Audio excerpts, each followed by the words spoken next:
Hi, my name is Lauri Hunt, and I'm the parent of 3 school-age children, 2 of whom are enrolled in their neighborhood schools in Hillsborough County.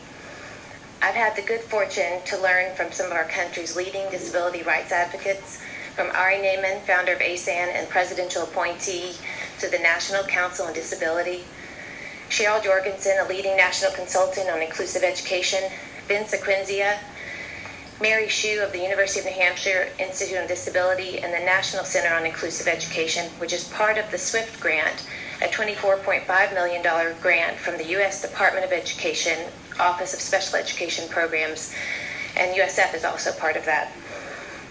I met most of these people through and because of my 13-year-old son, Henry Frost. Henry is a student with disabilities who is included in his neighborhood school. I've spoken with and met many of you in person and appreciate the opportunity to speak to all of you now. I'm here to speak about the benefits of inclusion.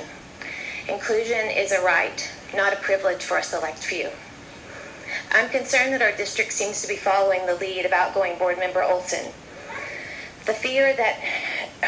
Regarding her thoughts that the fear of inclusion of students with disabilities takes away from general education students and teachers, when research shows exactly the opposite. While the rest of the country moves toward full inclusion of all students, our district is going in the opposite direction.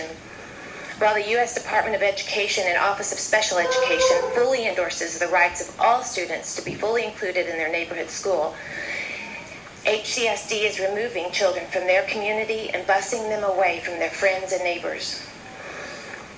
To quote Secretary Duncan, almost 30 years of research and experience have shown us that all children, including those with significant disabilities, benefit from high expectations and practices that support inclusion.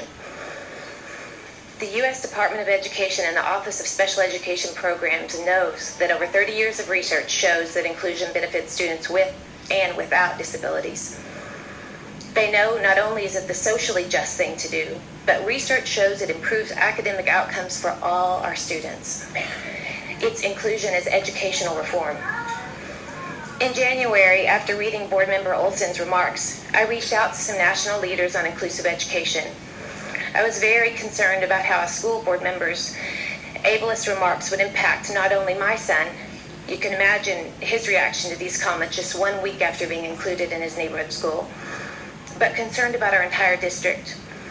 As you know, it's the 8th largest district in the country. While I feared that no response inferred complicity and tacit agreement, I felt confident that these were the antiquated remarks of one board member, not the feelings of the board as a whole. I also thought Karen Clay covered it pretty well in her speech here. Now, with the increase in segregation, I must speak out. I'm hopeful from this quote from noted professor of disability and special education, Dr. Tom Myhale of Purdue University, in response to these remarks. It will help some of board member Olsen's and now what appears to be the district's concerns about one of the biggest myths about inclusion. Quote, ironically, this week, I showed a video in class that I made in 2003.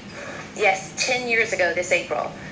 That video was designed to be a direct response to the myth that including students with special needs jeopardizes the education of the other students.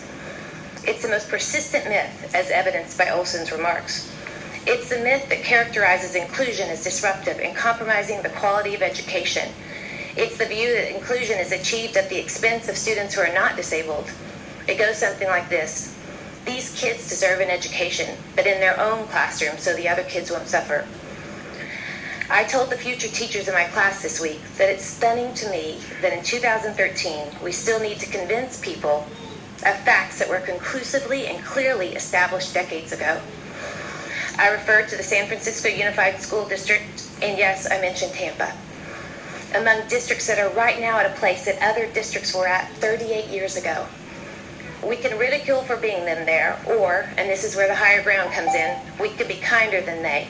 We can gently but firmly express the facts.